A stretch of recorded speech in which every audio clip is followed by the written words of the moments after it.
నమస్తే, welcome to think Andhra. నేను మీ Shravani.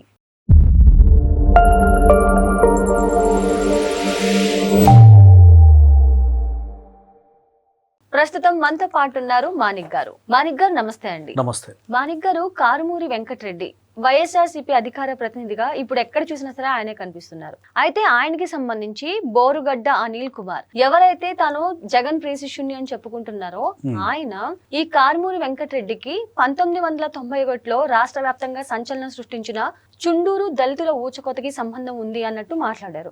So దాంట్లో ఎంతవరకు వాస్తవం ఉంది అనుకోవాలి? ఒకవేళ వాస్తవాలు ఉంటే దళితుల మీద చాలా ప్రేమ ఉందని చెప్తున్న జగన్మోహన్ రెడ్డి ఎందుకు కారుమూరి వెంకటరెడ్డిని అంతగా ప్రోత్సహిస్తున్నారో అనుకోవాలి. కారుమూరి వెంకటరెడ్డి గురించి బోరుగడ్డ అనిల్ ఒక ఇంటర్వ్యూలో మాట్లాడుతూ, అంటే వాళ్ళిద్దరి మధ్య చిన్న ఘర్షణ జరిగింది, వాగ్వాదం వచ్చింది, మనం చూసాం. ఎందుకంటే వైఎస్ఆర్సీపీతో బోరుగడ్డ అనిల్కి ఎలాంటి సంబంధం లేదు అని మాట్లాడినప్పుడు ఇతను కూడా వాడేవాడు చెప్పడానికి నాకు జగన్మోహన్ రెడ్డి గారి దగ్గర ఆ చొరవ ఉంది, ఆయన ప్రియశిష్యుని అని చెప్పుకున్నాడు. ఆ క్రమంలో అసలు కారుమూరి వెంకటరెడ్డి ఎవడా అని నేను ఎంక్వైరీ చేసినప్పుడు ఈ చుండూరు మారణ హోమం దళితుల్ని 9 మందిని ఓచుకోత కోసిన దాంట్లో ఈ కారుమూరు వెంకటరెడ్డి ఫ్యామిలీ కూడా ఉంది, వాళ్ళ మేనమామ తండ్రి కూడా ఉన్నారు అని చెప్పి స్టేట్మెంట్ ఇచ్చాడు. అది నిజమా కాదా అని నేను ఫ్యాక్ట్ చెక్ చేసుకున్న తర్వాత పచ్చి నిజం అని తేలింది. ఇంకా చాలా పాయింట్లు రేజ్ అయినాయి అనమాట. సో ఈ కారుమూరి వెంకటరెడ్డిని ఏరికోరి జగన్మోహన్ రెడ్డి గారు సెలెక్ట్ చేసుకున్నాడు. తన పార్టీలో ప్రయారిటీ ఇవ్వడం స్టార్ట్ చేశాడు. రీసెంట్ గా అధికార ప్రతినిధి స్పోక్స్ పర్సన్ కూడా ఇచ్చాడు. అయితే ఇతను ఏమన్నా గొప్పగా మాట్లాడుతున్నాడంటే మామూలుగా ఒక మొరచెంబులో కంకర రాళ్ళు వేసి కరకర తిప్పుతాను చూసారా, ఆ రకంగా బేస్లెస్ పాయింట్ మాట్లాడుతూ ఉంటాడు ఎక్కడ డిబేట్లు చూసినా గానీ. అంటే అందరినీ డామినేట్ చేస్తూ ఆడబిడ్డలను కూడా, ఫర్ ఎగ్జాంపుల్ జనసేన వీర మహిళ అంటే కార్యకర్త రాయపాటి అరుణ అనేటువంటి సోదరుని కూడా లూజ్ టంగ్ వాడుతూ డామినేట్ చేసే విధంగా మాట్లాడాడు. అఫ్ కోర్స్ ఆ సిస్టర్ అతనికి గట్టి కౌంటర్ వచ్చింది అనుకోండి, ఆవిడ పాయింట్ వైజ్ బాగా మాట్లాడారు. ఇతను చాలా ఓవర్ యాక్షన్ చేస్తూ, అంటే మా విధానం ఇదే, మేము ఇంతే, మా రాజకీయం ఇంతే అన్నట్టుగా ఓవర్ యాక్షన్ చేసి అసందర్భ ప్రేలాపనలు ఓవర్ లూజ్ టంగుతో మాట్లాడడం ఇతను తెలుసు. అయితే అసలు ఈ నేపథ్యానికి ఒక్కసారి మనం దీనికి ముందుకెళ్తే గనక చుండూరు మారణ హోమానం కొన్ని పాయింట్లు మనం జ్ఞాపకం చేసుకోవాలి. ఎందుకు అని అంటే ఇది 1991లో చుండూరు ఘటనలో వీళ్ళ కుటుంబం ప్రమేయం ఉందన్నాం కదా. ఏం జరిగిందనంటే 1991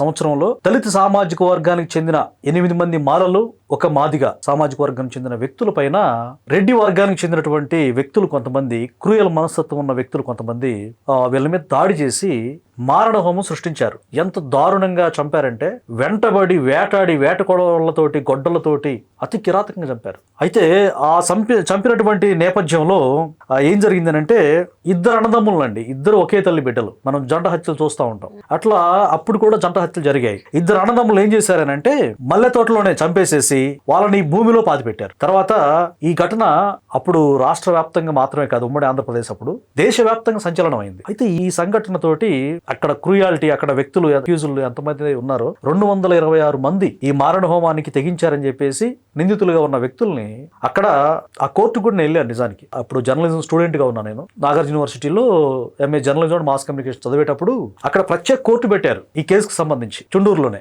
ఆ కోర్టులో ఆ వాదోపవాదాలు వినడానికి జర్నలిజం స్టూడెంట్స్ గా ప్రాక్టికల్ గా మేము చూడాలన్న ఉద్దేశంతో మా ప్రొఫెసర్ సుబ్రహ్మణ్యం గారు తీసుకెళ్లారు. అక్కడికి తీసుకెళ్లి ఆర్గ్యుమెంట్, అప్పుడు చంద్రశేఖర్ గారు, ఆయన మంచి లాయర్ గారు, అద్భుతంగా వీళ్ళ దుర్మార్గాల్ని ఎండగట్టి కోర్టులో వాదోపవాదాలు జరిగాయి. అయితే అన్ఫార్చునేట్లీ అక్కడ జడ్జి ఎవరైతే ఉన్నారో ఆయన ఒక రకంగా దారుణమైన తీర్పు ఇచ్చారు. అంటే వాళ్ళు నిర్దోషులే అని వాళ్ళకి రక్షణ కల్పించారు. ఒక రకంగా ఆయనకు కూడా జగన్మోహన్ రెడ్డి గారు పెద్దపేట వేశారు. అంటే ఆయనకి ఏం చేశారనంటే, అంటే ఆ జడ్జి గారు నరసింహారెడ్డి అండి. ఆ నరసింహారెడ్డి గారికి 2012లో సాక్ష్యాలు లేవని చెప్పేసి ఆయన ఆ కేసుని కొట్టేశాడు. అంటే సరైనటువంటి కోర్టు వారికి సరైన సాక్ష్యాలు లభించలేదని చెప్పేసి, అంటే వాళ్ళకు అనుకూలంగా తీర్పు ఇచ్చాడనే ఆరోపణలు ఉన్నాయి.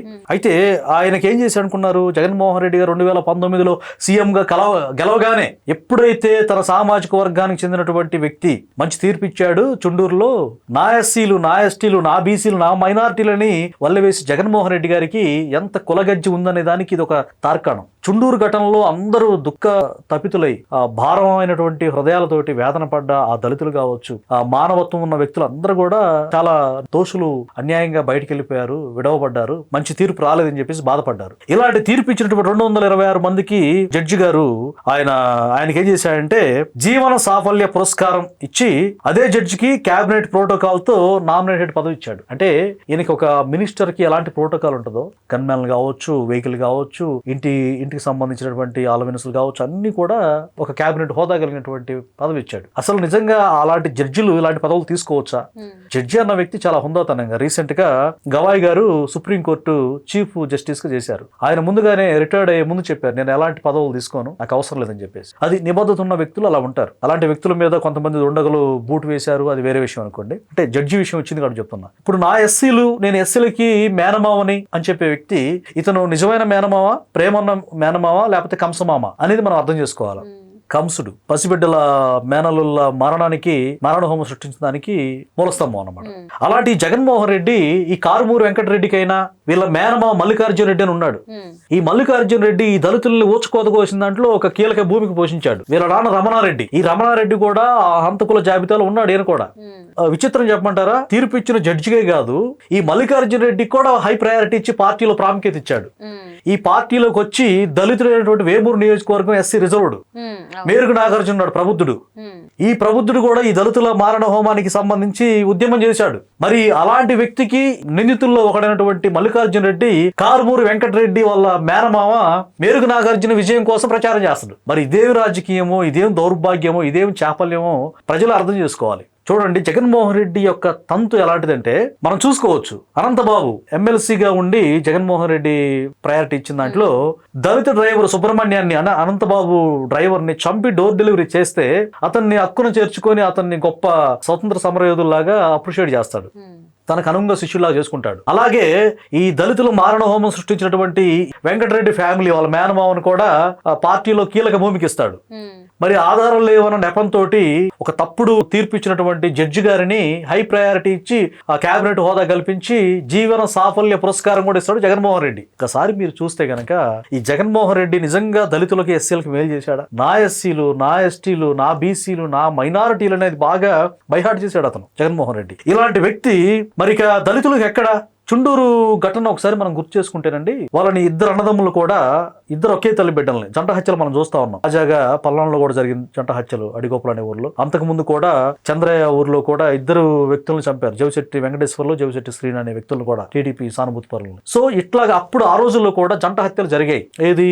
ఈ కుల వివక్ష కారణంగా. మరి ఈ మేరుగు నాగార్జునకి ఏమైంది? మరి ఈ జగన్మోహన్ రెడ్డి పంచను ఎందుకు చేరాడు అంటే దళిత జాతిని అడ్డం పెట్టుకుని పదవులు పొందటమే, అధికారాన్ని పొందటమే, ఎమ్మెల్యేలు అవ్వడం, ఎమ్మెల్సీలు అవ్వడం, జగన్ బిస్కెట్లకు ఆశపడడంతో ఇలా జీవితాన్ని మరి ఎందుకు ఈ విధంగా అవాసపాలు చేసుకుంటారో తెలియదు మనకి. అయితే వాస్తవానికి ఇద్దరు అన్నదమ్ములు కూడా పాశవికంగా నరికి చంపారు. అయితే ఇంకో క్యాండిడేట్ కారుమూరి వెంకటరెడ్డి గ్రామంలోనే, అతను బంధువు కాదో తెలియదు కానీ ఒక వ్యక్తి హ్యాండిక్యాప్డ్ ఉంటే, ఒక రెడ్డి వీళ్ళు ఊచుకోత నరుకుతూ ఈ మల్లికార్జున రెడ్డి వీళ్ళ నాన్న రమణారెడ్డి వీళ్ళందరూ కూడా కారుమూరి వెంకటరెడ్డి తండ్రి రమణారెడ్డి అండి, కారుమూరి వెంకటరెడ్డి మేనమావ మల్లికార్జున రెడ్డి. ఇంకో రెడ్డి ఉన్నాడు కదా, ఆ రెడ్డి హ్యాండిక్యాప్డ్ అంట.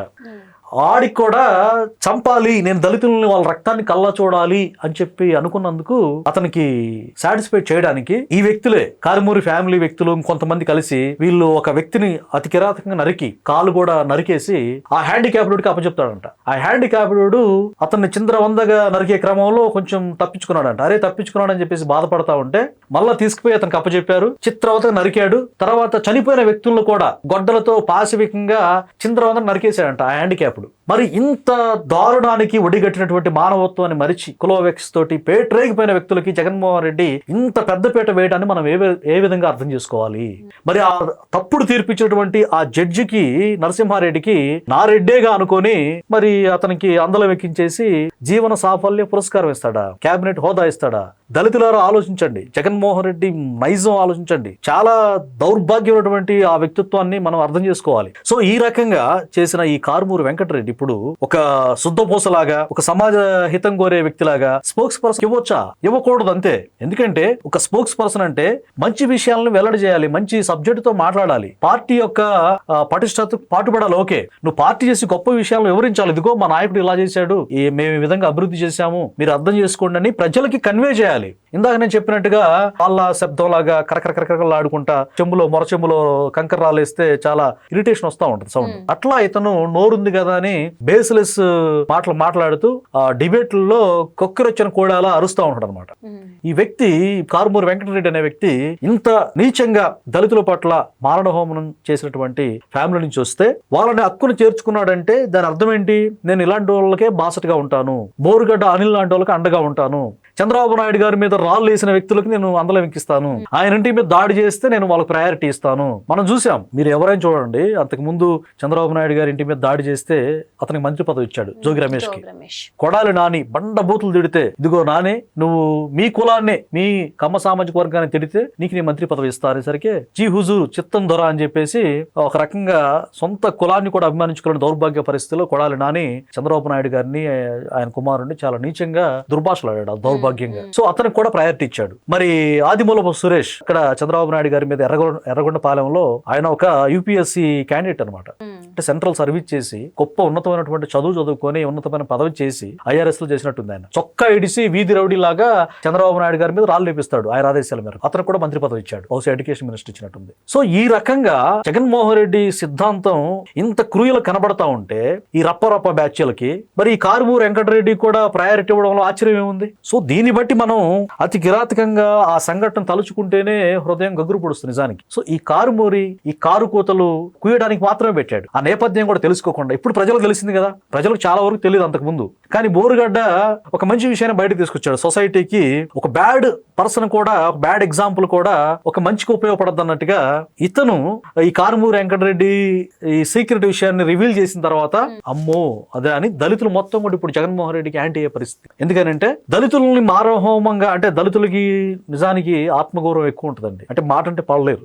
సో ఆ ఉద్దేశంతో మేము అభిమానించే జగన్మోహన్ రెడ్డి ఇంత దౌర్భాగ్యకరమైనటువంటి మైండ్ సెట్ కలిగి ఉన్నాడా అని చెప్పి ఇక్కడైనా అర్థం చేసుకోవాలని చెప్పేసి నేను కూడా సూచిస్తా ఉన్నా. ఒక సమాజ హితం కోరి ఒక జర్నలిస్ట్ గా సమాజంలో నేను గమనించిన విషయాలను ఇప్పుడు ఆ చుండూరు ఘటనలో నేను పార్టిసిపేట్ చేశాను. అప్పుడు వాళ్ళతో పాటు నాకు ఏడ్చా, నేను కూడా బాధ అనిపించింది. ఇంత దారుణంగా అనేక మంది పాత జ్ఞాపకాలు గుర్తు తెచ్చుకొని ఏడుస్తా ఉంటే చాలా ఆవేదన కలిగింది. అలాంటి వ్యక్తులకి పెద్దపీట వేసి జడ్జి కావచ్చు లేకపోతే తప్పుడు తీర్పించి బాగా ఇచ్చావు నువ్వు నా కమ్యూనిటీ కదా అని చెప్పేసి ప్రయారిటీ ఇవ్వడం. సో ఈ జగన్మోహన్ రెడ్డి యొక్క విధానాలు దళితులందరూ కూడా అర్థం చేసుకోవాలి. దళిత సామాజిక వర్గం ఎక్కడైనా కనువిప్పు కలగాలి. నా ఎస్సీలని ఈ కంసమాం అన్నంత మాత్రాన ఎస్సీలకు ప్రయారిటీ ఇస్తాడని అనుకోవడం అది భ్రమ. సో ఈ ఈ నేపథ్యంలో జగన్మోహన్ రెడ్డి యొక్క దుర్మార్గాలను ఖచ్చితంగా అర్థం చేసుకొని దళితులు జీవితంలో జగన్మోహన్ రెడ్డి నమ్మొద్దు అనేది ఈ వీడియో ద్వారా నేను తెలియజేయాలనుకుంటున్నాను. థ్యాంక్ యూ మాణిక్ గారు. Thank you.